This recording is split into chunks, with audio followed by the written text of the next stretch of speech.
আসসালামু আলাইকুম। আশা করি সবাই ভালো আছেন। হযরত মুহাম্মদ সাল্লাল্লাহু আলাইহি সাল্লাম সাদাসিধে জীবনযাপন করতে পছন্দ করতেন। তিনি সকল উম্মাহকে বলে গিয়েছেন যে সাদাসিধে জীবনযাপন করার জন্য। নিশ্চয়ই সাদাসিধে জীবন ইমানের অঙ্গ। নিশ্চয়ই সাদাসিধে জীবন ইমানের অঙ্গ। ঠিক এভাবে হযরত মুহাম্মদ সাল্লাল্লাহু আলাইহি সাল্লাম বলেছেন।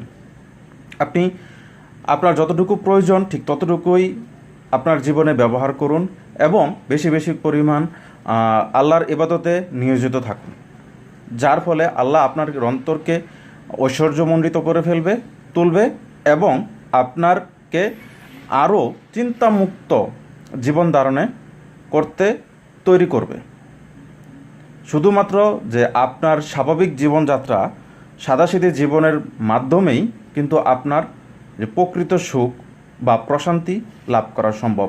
নিশ্চয়ই সাদাসিধে জীবন ইমানের অঙ্গ।